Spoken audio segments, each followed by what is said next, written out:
Inside Story Uganda, real source of political updates. One of the biggest platforms in the world on the Voice of America. We celebrate Shaka Sali for his contribution to journalism and the talk show world and the media profession broadly. My name is Charles Mwangu Shampagi, and this evening on the NBS Frontline, we discuss the jostling for blocks, different Ugandan communities as we head towards the 2026 general election. Who is positioning for the Buganda region? How is the contest shaping up there? Who is positioning for the Lango sub-region, Acholi sub-region, and the other traditional regions of the country? How is that shaping up? West Nile, is it moving together with the rest of the north? How do things look like there? We'll be discussing that. And my guests on the NBS Frontline, I have one frontliner, Ofono Opondo, all the way from Kapelebyong, from Molanda, and from Chagwe. Very nice to have you.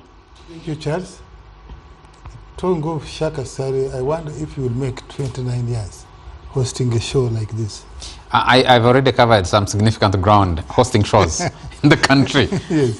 I hosted the Fourth Estate for quite many years, the KFM Hot Seat, the Frontline, and the NBS Face Off. I think I'm making my contribution, and I've made my contribution. No, I was talking about one platform for 29 years. 29 years. He actually hosted it from 2000 to 2020, so 2021, so 20 years hosting. I think I've done already a little more than half as a talk show host. Not the same platform, but as a talk show host. Thank you. Well, very nice to have you. Ofono Opondo is also the executive director at the Uganda Media Center. We have Charles Rwamushana. People still mistake me for Charles Rwamushana. They call me Charles Rwamushana. and there is Paul Emodu, who I believe should be watching. He's always been demanding for many years, why don't you bring Charles Rwamushana to the front line? And every time we bring you over here. So Paul Emodu, I believe you're watching. You're Charles Rwamushana. He's on the show tonight. Very nice to have you, sir. The Almighty God of all creation is great and exceedingly merciful. Thank you. When do you bring in that other thing? Al-Nakaba, is it? They are having some issues in South Sudan. And some issues. The South Sudanese now are facing the Al-Nakba. But the UPDF was retreating from there. Retreating? I think it was supposed to be retreating from there for deploying without clearance from the United Nations Security Council. No, the South Sudanese are facing an Al-Nakba. Okay. And that was Riek Machar complaining about that deployment. But Salva Kiir was celebrating it. No, there is no retreat because UPDF is in South Sudan at the invitation of the government, the legitimate government of South Sudan. The legitimate government of South Sudan is led by His Excellency Salva Kiir. Mayardit. So there may be people complaining. That's okay. The government of Uganda, together with the government of South Sudan, will attend to those concerns, and hopefully they will be harmonized. No. You see, the government today... Can I introduce you before we begin the discussion? We're not discussing the UPDF in South Sudan on the show tonight. I have Fungaro Kaps Hassan from Obongi, West Nile. Very nice to have you. Thank you very much. Thank you. And I salute you, my dear brothers and sisters who are tuned into this program, my beloved people of Obongi, as he has mentioned, and the whole of northern Uganda. I'm indeed Honorable Fungaro Kaps Hassan, Deputy President of the FDC in charge of northern Uganda, and MP Emeritus of Obongi constituency. Thank you for this opportunity. Okay. And last but not least, I have from Lira Municipality. Hey, it used to be Lira Municipality, now Lira City. Lira City now. Lira City. President of the Uganda People's Congress. Which faction? Pardon? Which faction? He is the president of the Uganda People's Congress. Very nice to have you, sir. Charles, thank you very much. I think Ofono Opondo here is trying to look for problems as if he doesn't have enough of his own. But if he wants, we can always add to for good measure. Mr. Mamuksha, the Honorable James Akena. He belongs to the faction of UPC that Ofono Opondo is protecting. Ofono Opondo used to be a member of UPC, from what I heard. From what I have heard, hosting the show here, they have said he used to be, and his father was a very strong member and the chief of the Uganda people, of the Congress. Was the chairman of the Congress of what was Tororo district, which is now Tororo, Busia, Butareja, Parisa, Kibuku, Bodaka, and Butebo. Yes. For 4 years, 1981 to 85. And he delivered all the constituencies of Tororo, then there were 5, to Parliament, UPC members of Parliament. My brother Akena is unlikely to deliver that much. That is our view. We're discussing politics.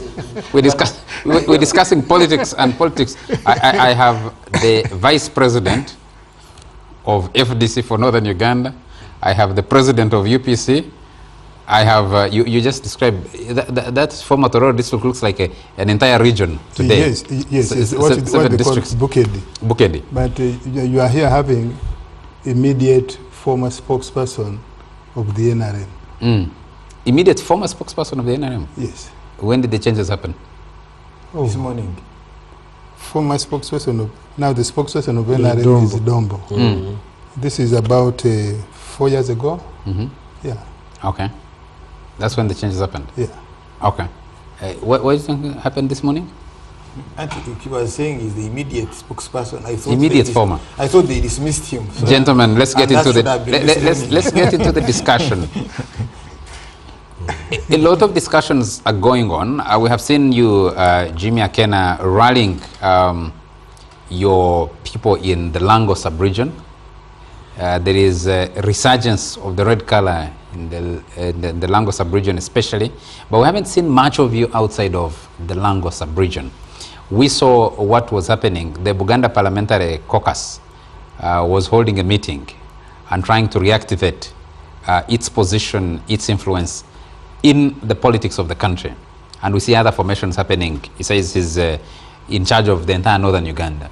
As we move towards the 2026 general elections, I'd like to hear from you, to begin with you. Is the strategy to own particular parts of the country, or will the strategy be to mobilize the entire country? And how will you do that? Strategy definitely is to mobilize as much of the country as you can. The fact that we began where we have a base does not in itself mean that we're going to confine ourselves to the base.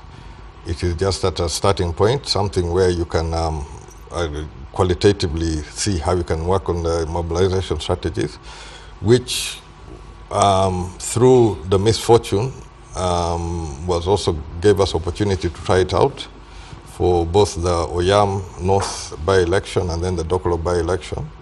So as far as mobilization and the strategies, I think we're quite set. And consolidating the base, definitely we've been working on that one, as has been seen of recent. But I've also been outside of the Lango sub-region. We've also started mobilization in the Chole sub-region, also in Teso, on the side of the rallies.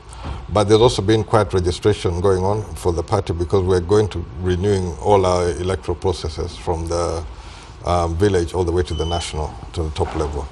So there's a lot going on as we try to prepare ourselves for 2026. But I'll not want to put it that we're trying to regionalize or the like. It's just facts of what's on the ground, and that's the starting point where we are, where we began from. How does it play out? How do you see it playing out with the other players within, especially the political opposition? I think within the opposition, we have seen where our strengths are and where we're lacking. And it will be in our best interest to approach, especially the parliamentary elections as they come around, in a very sober way, that we do not create opportunities to lose seats, because that is where, at parliamentary level, is where I think we'll need to be a lot more careful, and at also lower local government.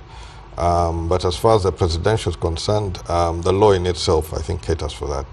So there shouldn't be a lot of concern. How do you mean you need to be a lot more careful? What exactly do you mean? At parliamentary, it is the person with the majority, a simple majority. So if you split the vote, you can get somebody going through with even 20% or less than 20% of the vote. Can UPC for a kind of a collaboration with the other members in the political opposition? You have been having an understanding with the NRM party, so where does your collaboration fall? Where do you see it falling? In elections, we have always operated as a singular party.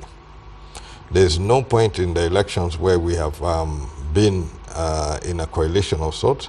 We have tried under what was first the IPFC. Then we've had different attempts within the opposition to come across on a joint platform. But it's always been difficult to determine how to select the candidates and on what basis those candidates will be selected. I think basically what is coming out is where there's more strength is something which we need to look out for. But the point which I'm making is to prevent the outright majorities which cause sometimes Parliament to look like a rubber stamp institution. I think that is where, as political parties or political players, we need to approach the election in a sober way and look at how best we can be able to consolidate our voices such that we get better representation and more accountability for whichever government is in power. Honorable Fungaro Kaps Hassan, looking at the state of political parties, you represent the Forum for Democratic Change. There is another political party that says it wants to replace or remove, deregister, erase the FDC called PFF. UPC has a collaboration with the party in power. DP has an MOU with the party in power. Can you reasonably build regional blocks? And I want to add something. The FDC, for example, used to have significant strength in parts of the country. A lot of that has since been, has since ebbed. You can't locate a particular base for the FDC today. Yeah. How do you build from there? Yeah, thank you very much. FDC is a party of the aggrieved people, people who have grievances, people who have desires for change. These grievances have not reduced, actually they have increased. And FDC is a national party.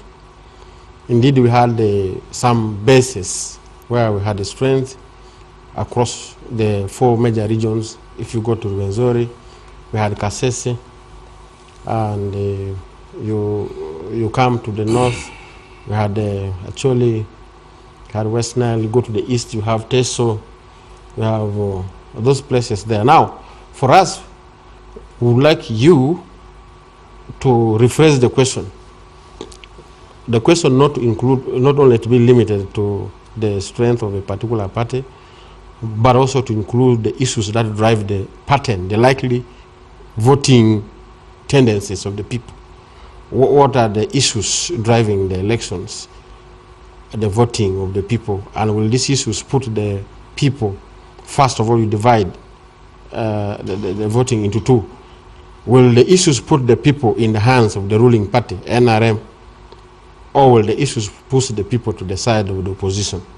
Then when you go to the opposition, that is where you can now go to see who is there in the opposition, which parties are there. That's where you see FDC, you see UPC, you see NUP. These are our partners, and regardless of what kind of friendship they have with other people, where we can cooperate with them, we shall cooperate with them. And we ask them also to look at us in that perspective of partners rather than enemies or fierce competitors.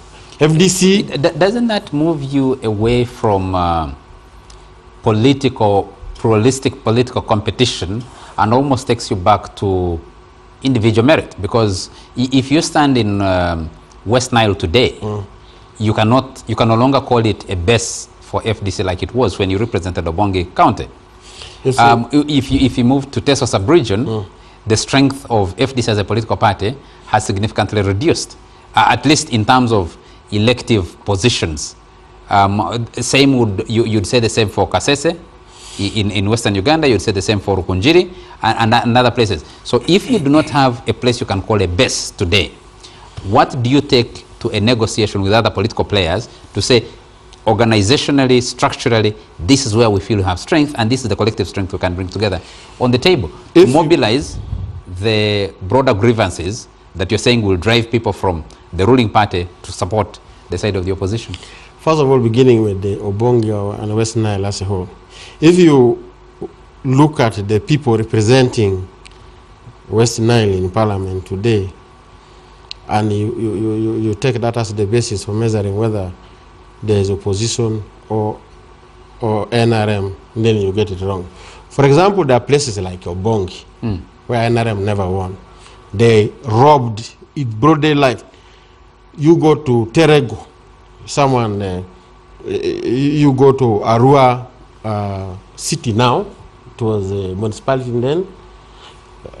People like Honorable Adikasiano, people like myself, we are out of Parliament not because people rejected us. You go there and check today the tendency. You are researchers, you do your research as journalists and find out the inclinations of the people. So West Nile is predominantly opposition because the grievances of the people of West Nile are still there, not catered for properly. West Nile is a marginalized region. Look at the report of the Equal Opportunities Commission. See how are you through how are you through political parties mobilizing those grievances to agree with you and represent that in through elections? Okay, I answer that later. The grievances, there are reports like the one of the Equal Opportunities Commission. West Nile is a marginalized area. We are not almost there in the government. You don't see even a single cabinet minister from West Nile there, ministers of state, deputy prime minister, the highest. Moses Ali is a deputy prime minister. That's another rank above the ministers. Now, I thought it was very minister. No. We don't want these things to be equivalent. We have ministers of state like Honorable Anite, Honorable Dr. Morris Ukaduchu, etc. Go to the civil service. The whole region with all the intellectuals in West Nile they are in. There is no single permanent secretary who comes from West Nile. Now the whole region, you go there. We've been thinking about power, connecting power. Okay, some parts have been connected recently.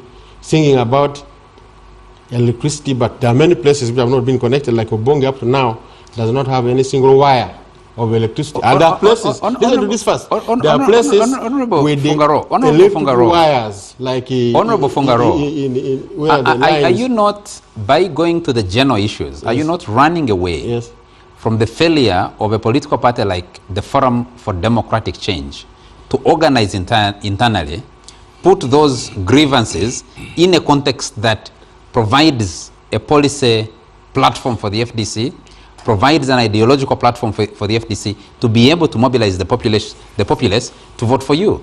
You cannot keep. We have not failed to mobilize for a party that is almost 20 years old. Yes.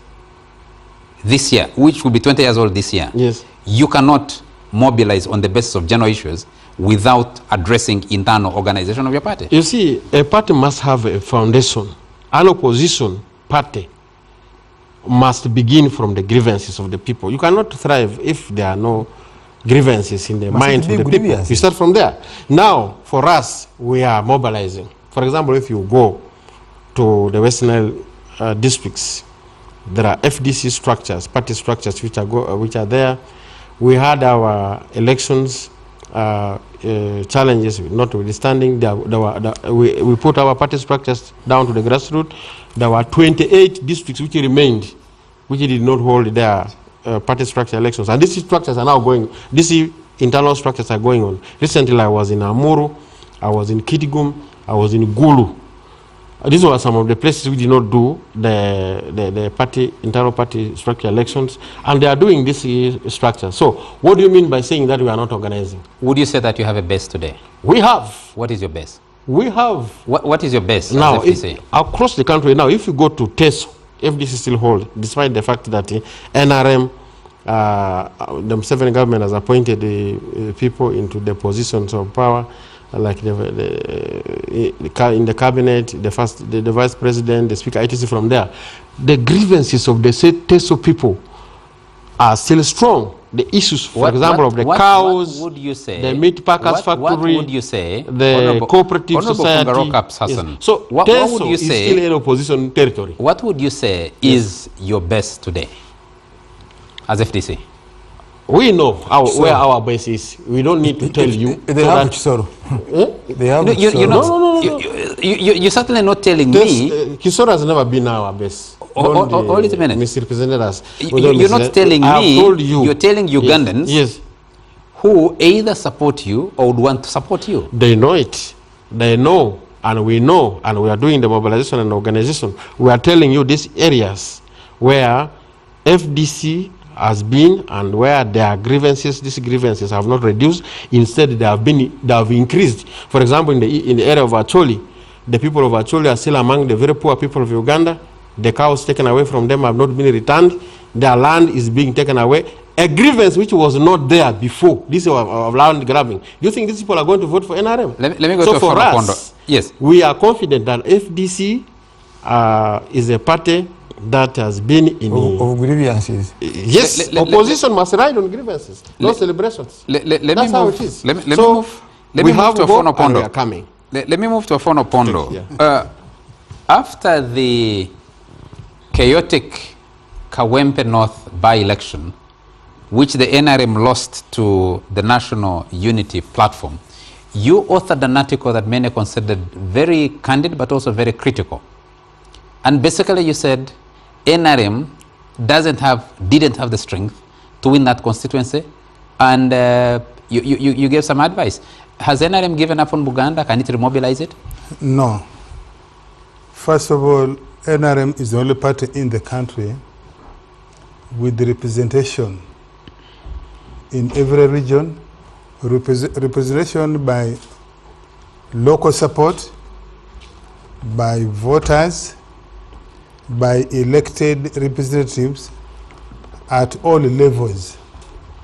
If you go to any district of Buganda, for example, you'll find there is an LC1 chairman who's NRM.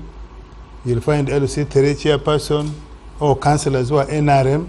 In some districts, you even find councils whose majority is NRM. And NRM goes like that in every district, every region of Uganda. No other party has that. Now, I want to discuss this simultaneously with the issues that my brother Fungaro wants to hanker on. Indeed, FDC has lost the ground precisely because it is a party founded, built, run on grievances. Sometimes grievances that are real, sometimes manufactured, or just perception. You spoke, I listened to you. As a former member of parliament, you know the rules of parliament. When another person speaks, you keep quiet and listen. FDC in particular, let me help my brother Fungaro. You rose from the cooperation of 1996 that supported Semogre, of all the UPC, all DP, all the parties. That also supported Kizabesi reform agenda in 2001. And you assumed that support of DP and UPC in the larger part of the East, the larger part of the North. That's why FDC was relatively strong in those regions. Built on the grievances he's talking about. And what were the grievances? No, before you go deep into the grievances, yes. let's first go back to the NRM. No. Your article was titled Kawempe North by-election, NRM, and the fear of the bitter truth. What bitter truth were you referring to? I will come to that. What were the grievances in those regions? First of all, nostalgia that they had lost power when Milton Obote, UPC, and Lutwa were routed. 2, the subsequent war that followed, and the afflictions that come with the war. The displacement, the suffering, the dispossession, the destruction, the insecurity. When NRM has been solving each of those slowly, gradually, security came back, peace came back, displaced persons camps were removed, and so on and so forth.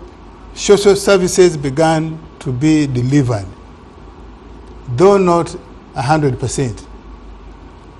NRM began to earn the trust of the people. Consequently, today, NRM enjoys majority in the north broadly. There are pockets in the north and the east where NRM does not enjoy the majority. Lango in particular, I must admit, NRM doesn't enjoy the majority. NRM is now 50-50 in Acholi sub-region. NRM is 68-70 in overall West Nile region. The reason Fungaro and Kassiano Wadri were routed, he can say, we stole their votes. He can say so, no problem, but he was routed. But he's and not there. Yes, and if you go to Obongi, you will see that NRM enjoys the district council, enjoys the sub-counties, enjoys the village leadership elections. Now, let me come to what you want to discuss. NRM and Kawempe. We were on this show, and I said at that time before the election that in my assessment, I hadn't paid much attention in Kawempe North.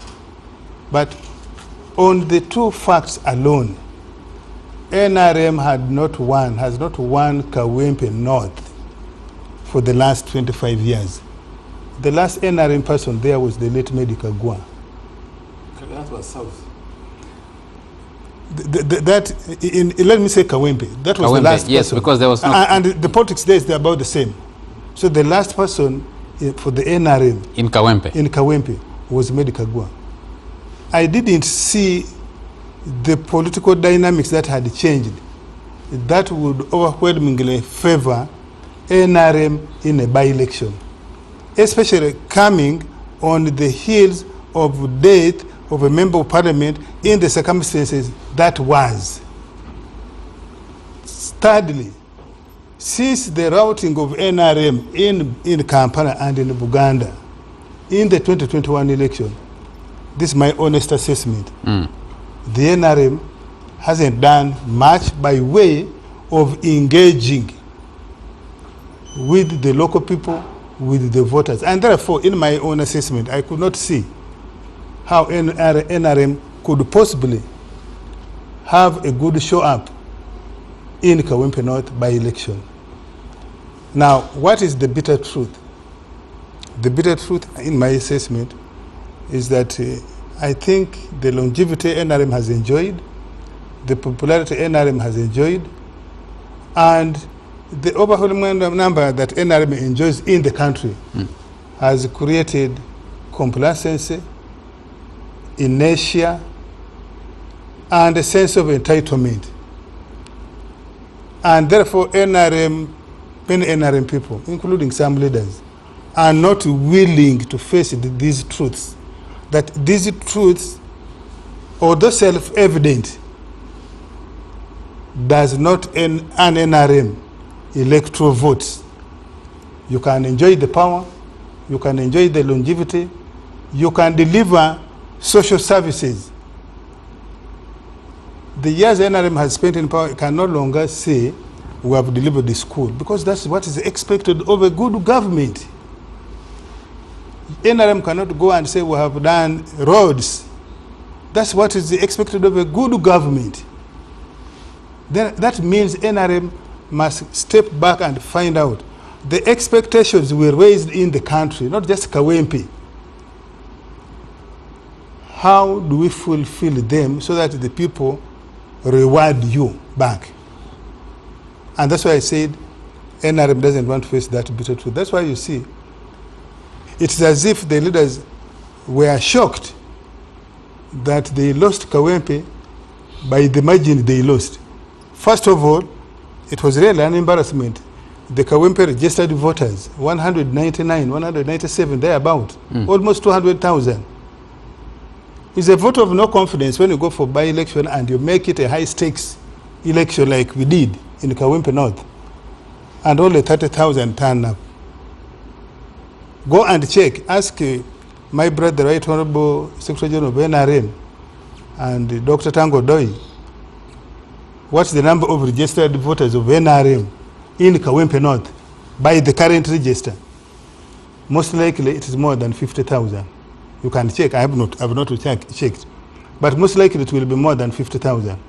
Now, if you ask if you have registered voters, NRM, 50,000, how come that only 8,000 turn up to vote when you have made that election high stakes?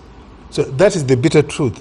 I think there is something we, the NRM leaders, are not willing. I think, but I want to believe that they know the truth, but they're embarrassed sometimes to admit the truth. Take the style. I've been told that. Take the style of campaign. Let me just take it. I just wanted to come in with some information on what you just said. I am told that the Central Executive Committee meeting post Kawempe North by-election had some candid discussion, that the chairman of the party had been given different information, but the members of SEC were giving him what their version of the truth was. And those seems to be contradicting. They were saying exactly the things you're saying of what happened. I'm not privy to the discussion is SEC, but even if I was, this is not the platform to say them. I am giving you my personal assessment. I am saying, look at the style of campaign of NRM, not just in Kawempe North, in all the elections we have had, and in particular the recent by-election. Have you noticed that NRM continues to ferry people? NRM leaders seem to be mercenaries. They hire people from outside constituencies in buses, bus them into Kawempe, as if there are no people in Kawempe to speak to. You can only ferry for psychological purposes. But if you ferry and you have crowds in Kawempe or anywhere else, when you know yourself that the people who are attending your rallies are outside, they are not voters there. 2, you have seen them having tents. You go for public rally and first you spend money on the tents. 3, you have people being accompanied by musicians, and the lead campaigners are dancing on the rostrum. Yes, singing and dancing is part of political election morale boosting, but shouldn't be the mainstay of the election. Ask if you remember the people who are campaigning, the leaders who are campaigning in the Kawempe, what were they telling people that actually matter to the ordinary voter? Do you remember? Charles, do you remember? I am talking about taking the voters for granted. And that's why at the end of that article I said, having led Uganda for 40 years, NRM shouldn't be shifting blame to others. And I said, wash the thick mud on your shoes. Because the mud actually on NRM shoes, on our shoes, is so thick that it needs soaking in water so that probably mud can get off easily. But we are not willing to wash the mud on our shoes. We want it the easy way. The fourth element. Go and grab some other people's shoes. Yeah, the fourth element. You have seen the NRM people have introduced, I call it soft money. They lead with money or appearance of money. And that's why I said that's the bitter truth some of those NRM leaders don't want to face. And that's why you see they went to SEC and they made a political decision, in my view. Because if you have a legal stand, it shouldn't be the political organ making the decision to go to court. It should have been based on the advice of the technical team, the legal technical team, having examined the results and the things that accompany the result. And then you say, on the basis of this legal advice, we go to court. You don't make it politically. Thank you. Unless the reason for going to court is political. But if it is illegal that you want to challenge electoral results on the basis of legal anomalies,